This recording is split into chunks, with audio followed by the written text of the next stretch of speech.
रहमानिर्रहीम business officer में एजेज़र खान की जानब से सब भाइयों को अस्सलाम वालेकुम रहमतुल्लाहि वबरकातुहू। तो आज मैं हाफिज़ साहब से ये जानूँगा कि बछड़ा फार्मिंग दूसरी तरफ व्लॉग डाला है कुर्बानी का, तो इसके हवाले से जानते हैं ये किस तरह के बछड़े ख़रीदे हैं और कहाँ से ख़रीदे हैं और कौन सी नस्ल का बछड़ा ख़रीदना चाहिए, तो कितने में ख़रीदा एक बछड़ा, इसके बारे में जानेंगे। तो आइए इस भाई के पास चलते हैं। उससे पहले अगर आपने हमारे चैनल को सब्सक्राइब नहीं किया, प्लीज़ हमारे चैनल को सब्सक्राइब कर लें और उसके साथ घंटी के निशान को दबा दें ताकि हमारी जब भी नई वीडियो आए वो आप तक नोटिफिकेशन के ज़रिए पहुँच सके। आइए हाफिज़ शम्स सरवर के पास चलते हैं। सर अपना नाम बताइए। हाफिज़ मोहम्मद शम्स सरवर। अच्छा सर, लोकेशन सर ये चूनिया, ज़िला कसूर। ठीक है सर। सर आपके पास इस वक्त कुल कितने बछड़े हैं जो अभी मौजूद हैं? इस टाइम हमारे पास जानवर जो हैं वो तकरीबन 50 के करीब हैं जो कुर्बानी के लिए हैं। तो कुर्बानी के लिए आपने बछड़े रखे हुए हैं? जी जी। ये कौन कौन सी नस्ल के हैं बछड़े हैं? ये इनमें चोलिस्तानी है, कुछ साहिवाल हैं। जी जी। ये चोलिस्तानी है जी सर। देखें ये लोला है, ये साहिवाल है प्योर। जी जी, एक मिनट सर, हमें बताते जाएं ये कौन सा जानवर है?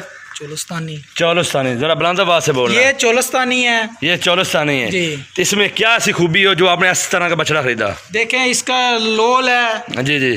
चालर है आगे। जी जी। कद है, बेल है। जी जी। एक ये है, ये साहिवाल नस्ल है। ये साहिवाल का जो आगे बछड़ा जा रहा है, तो इसके भी क्या चीज़ ऐसी देखनी चाहिए जो कुर्बानी? इसकी बंद है। जी ठीक है। चालर है, लोल है। ये देखें, ये इसको पंजाबी में लोला बच्चा कहा जाता है। बिल्कुल जी, ये आप बात सही। ये तकरीबन सारे जो जानवर हैं ये सारे लोले जानवर हैं, ये सभी जी। तो आप ये सारे, ये जो है ये जर्सी क्रॉस है, ये आगे जो जा रहा है ये सेंटर वाला। जी जी। ये पीछे से जो वाइट है। जी जी बिल्कुल। तो आपने किस मंडी से ख़रीदे या फार्मर से ये बछड़े ख़रीदे थे? ये सर हमने मंडी से ख़रीदे थे। ये बस हमने छोटा सा एक शौक किया है, लेकिन अब हम इंशाल्लाह ताला शौक के लिए कोई अच्छे से जानवर जो है वो लेके आएंगे। अच्छा, शौक के लिए ये आपने काम किया है? जी जी। शौक का मोल नहीं होता? हाँ, शौक का कोई मोल नहीं होता। अच्छा, तो सर जो आपने मंडी से ख़रीदे हैं, जी जी, तो वज़न के हिसाब से लिया या अंदाजे के हिसाब से? ये हमने अंदाजे के हिसाब से लिया। हमारे एक दोस्त थे, उन्होंने ये हमें परचेजिंग करके दी थी। अच्छा अच्छा। तो एक बछड़ा आपको कितने में मिला था? ये तकरीबन एक बछड़ा जो हमें पड़ गया था, ये पड़ गया था कोई तकरीबन 58,000 रुपये का। 58,000, 58,000 जी, 58,000 इधर आने तक। जी। तो आप उसके जब आप लेकर इधर आए थे, ये तो मैं भूल गया, कौन सी मंडी से ख़रीदे हैं? ये हमने कुछ मुल्तान मंडी से ख़रीदे थे। जी सर। और कुछ लाहौर से ख़रीदे हैं। लाहौर से? लाहौर तो आपको नज़दीक है ना? लाहौर में हमारी रहाइश है। हाँ, आपकी रहाइश भी लाहौर में, माशाल्लाह, ये तो खुशी की बात है। तो आपके लिए तो वहाँ प्रॉब्लम नहीं है जी। तो प्रॉब्लम आ गई इधर मुल्तान से। जी। मुल्तान से इधर तक कितना करा दिया? मुल्तान में हमारे दोस्त हैं, उन्होंने वहाँ से हमें ये जानवर जो है ना परचेज़ करके दिए थे। उन्होंने कहा था ये गिफ्ट है आपको। अच्छा माशाल्लाह। तो ये 2 दांत वाले हैं ये इसमें जो हैं ये तकरीबन पक्के खीरे थे। जी जी। तो अब इंशाल्लाह ताला इनमें दोंदे भी हो गए हैं, कुछ हो गए हैं, कुछ हो जाएंगे। तो आपके ज़हन में कुर्बानी तक ये सही तैयार हो जाएंगे? जी जी, इंशाल्लाह ताला ये तैयार हो जाएंगे। इनका भी जो वेट है वो 250 से नीचे किसी बछड़े का नहीं है। अच्छा, आपने कुर्बानी के लिए रखे हुए हैं, इनको खुराक क्या दे रहे हैं? खुराक इनको हम सैली डाल रहे हैं, तूरी डाल रहे हैं, चोकर डाल रहे हैं और सुबह टाइम हम इनको थोड़ा सा वंडा डाल रहे हैं। तो इस तरह खर्चा ज़्यादा नहीं हो जाता? देखें जी, ये शौक के लिए रखे हैं, ये हमने कोई स्लाटर तो करवाने नहीं है। कुर्बानी वाले जानवर हैं, लोले जानवर हैं, तो खर्चा करेंगे तो कुछ मिलेगा। ये तो बात ठीक है आपने कही है। तो आप खुराक दे रहे हैं सैलज? जी। किस वक्त डाल रहे हैं सैलज और चोकर? सैलज जो है वो हम सुबह के टाइम डाल रहे हैं, केला सैलज जी। और जो चोकर है तो जो बाकी वंडा वगैरह हम तूरी डालते हैं, शाम टाइम में तूरी डालते हैं, उसके ऊपर जनाब वंडा डाल देते हैं। जो बच जाती है उस पर हम चोकर डाल देते हैं, थोड़ा सरसों का तेल डाल देते हैं।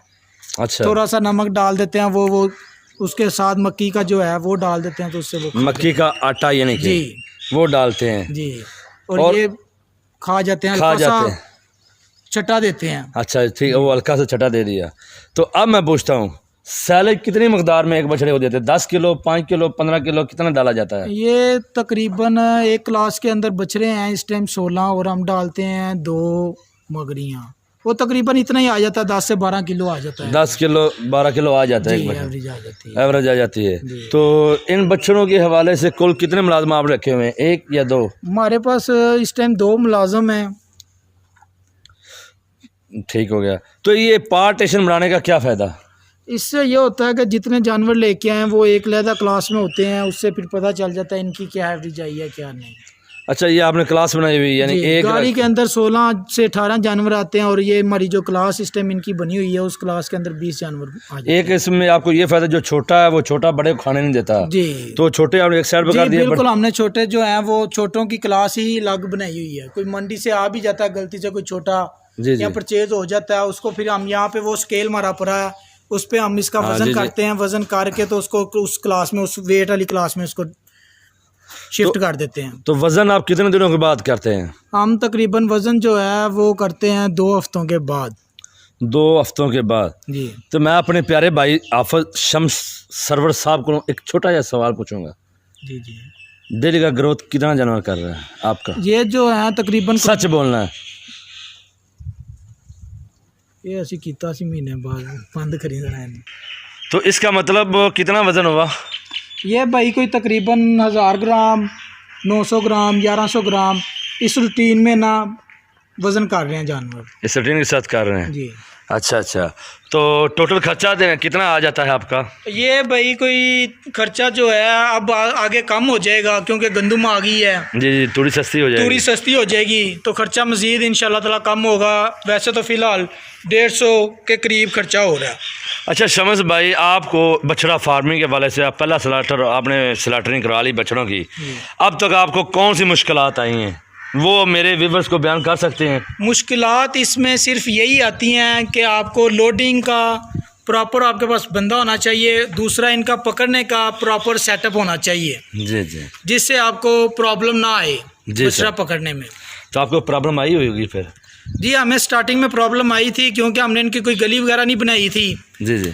तो हमें शुरू में प्रॉब्लम आई थी, लेकिन इंशाल्लाह ताला अब हमने इनका प्रॉपर जो है ना वो सिस्टम सारा कर लिया। अच्छा, जानवरों के माहौल के बारे में सवाल करूंगा। जानवरों की सफाई का माहौल कैसा होना चाहिए? जी, सफाई निफ्स मान है, सफाई नहीं तो कुछ नहीं। अरे दिल की गल चुभ गई है। अच्छा, सफाई नहीं तो कुछ भी नहीं। जिस तरह की आपकी ये सफाई नज़र आ रही, माशाल्लाह बहुत ही अच्छी सफाई है आपकी। तो जानवर अगर सफाई ना हो तो फिर क्या करते हैं? जानवर सफाई ना हो तो फिर जानवर की जो है वो इतनी प्रॉपर ग्रोथ नहीं होती। जानवर जब डिस्टर्ब होगा सफाई की वजह से तो वो फिर ग्रोथ नहीं करेगा। कैसे? वो बैठेगा नहीं? जाहिर सी बात है, एक बंदा जब थका होगा उसको रेस्ट नहीं मिलेगी, वो अच्छे माहौल पे नहीं जाएगा। जब उसको मक्खियाँ तंग करेंगी तो वो परेशान होगा, वो फिर सही से खाना खा नहीं सकेगा, हजम नहीं कर सकेगा, वो बैठेगा नहीं। सही है, तो ये भी आपकी बात ठीक होगी। तो अब आते हैं पानी की जानब। जी। तो पानी आप ताज़ा डालते हैं? जी, हम पानी ताज़ा डालते हैं। ये हमने खुरलियाँ जो हैं आज इसके अंदर चूना नहीं डाला। अच्छा, हम इसमें चूना भी डालते हैं। ये हमने बलंगू डाला हुआ है इसमें। बलंगू भी आ गया। अच्छा, चूने का क्या मकसद भाईजान? चूने का जनाब, उससे कैल्शियम सल्फेट जो है वो बढ़ता है चूना, उससे दूसरा ये इसमें फंगस वगैरह नहीं लगती। ये बात ठीक है, आपने ये भी अच्छा कहा। अच्छा, अब तक आपका 3 माह 12 दिन हो चुके हैं, दूसरे फ्लाग आप ले चुके हैं जी। तो कोई जानवर कोई मसला मसाइल बना हो जिसकी वजह से आप परेशान हुए या आपका कोई जानवर ज़ाया होया हो, उसके बारे में क्या कहेंगे? क्या परेशानी आई, कितने जानवर ज़ाया हुए या नहीं, क्या मुश्किलात आई, ये शेयर कर सकते हैं मेरे भाइयों के साथ? जी सर। जी सर, ये जानवरों का मसला थोड़ा बहुत बनता है जी। इनकी केयर कीजिए जितनी कर सकते हैं, क्योंकि ये भी जानदार चीज़ है। जिस तरह इंसान है उस तरह जानवर भी हैं। जानवर हैं, जिंदगी मौत अल्लाह के हाथ में है। हाथ में है। जी जी। हमारे जानवर के साथ एक इशू बना था जी, उसको हार्ट अटैक हुआ जी। डॉक्टर के देखते देखते देखते ही जानवर जो है ख़त्म हो गया। ख़त्म हो गया। फिर उसको तकबीर की, ख़त्म होने से पहले तकबीर कर दी। ख़त्म होने से पहले तकबीर कर दी, आखिरी स्टेज पे चला गया और कोई हल नज़र नहीं आ रहा था। अच्छा अच्छा। तो फिर हमने तकबीर कर दी जी सर। और जब तकबीर की उसके अंदर से फ़ौरन से खून ले लिया, खून लेके टेस्ट करवाया। हमारे पास डॉक्टर हैं, बहुत अच्छे हैं, डॉक्टर रियान साहब। अच्छा, डॉक्टर रेहान साहब वही तो नहीं जिनका मैंने इंटरव्यू किया था? जी जी, जिनका आपने इंटरव्यू किया था वही डॉक्टर रियान साहब, बहुत अच्छे हैं। उन्होंने जनाब बच्चों का खून टेस्ट किया, उससे अच्छा। पता लगा कि उसको हार्ट अटैक की जो है ना वो हुआ था। हार्ट अटैक हुआ था? हार्ट अटैक हुआ, जिससे उसका खून काला शाह निकला। अच्छा अच्छा, तो बाकी जानवर अल्हम्दुलिल्लाह ठीक है? शुक्र अल्हम्दुलिल्लाह। कोई बात नहीं, परेशानी अल्लाह इसमें ज़्यादा रोज़ी देगा, डबल देगा। ये जो है जान माल हर चीज़ अल्लाह की मानत है। बिल्कुल जी, ये ज़िंदगी मौत अल्लाह। हाँ जी जी, हम कुछ नहीं कर सकते, हम मेहनत कर रहे हैं, उसका सिला अल्लाह पाक हमें देगा इंशाल्लाह जी। हमारी दुआएं आपके साथ हैं। तो जाते जाते आप दूसरों को क्या मशवरा देंगे फार्मिंग के हवाले से? फार्मिंग करनी चाहिए या नहीं करनी चाहिए? प्रॉफिटेबल कारोबार है या नहीं? आप हाफ़िज़ कुरान हैं माशाल्लाह, बड़ी खुशी की बात है, सच बोल दें जी। ये करनी चाहिए, लेकिन उन लोगों को करनी चाहिए जिनको इसके बारे में नॉलेज है ना। ये तो बात सही। ठीक है, अगर नहीं नॉलेज तो फिर राम कौन से आप एक साल रेस्ट करें, लगे रहें इसी काम को। सही बात है।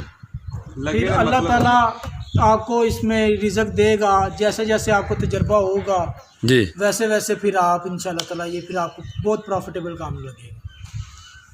लगे रहे मतलब आप किस तरह बात कर रहे थे कि कारोबार करें, मतलब दिल ना छोटा करें, हिम्मत ना हारें, दिल बड़ा करें, क्योंकि आप काम बड़ा करना चाह रहे हैं। शहनशाही काम है, ना किसी की मुलाजमत है, ना किसी का डर है, ना किसी का खौफ है, सिर्फ अल्लाह का ही खौफ रखना चाहिए। अल्लाह का खौफ है बस। बिल्कुल ठीक है जी। अल्लाह आपका कारोबार में रिस्क में बरकत अता फरमाए। बहुत अच्छी आपने इन्फॉर्मेशन दी। अगर आपको हमारी वीडियो अच्छी लगे तो लाइक करें, कमेंट्स करें, शेयर करें, क्योंकि हाफ़िज़ साहब ने बहुत अच्छी अच्छी बातें आपको बताई।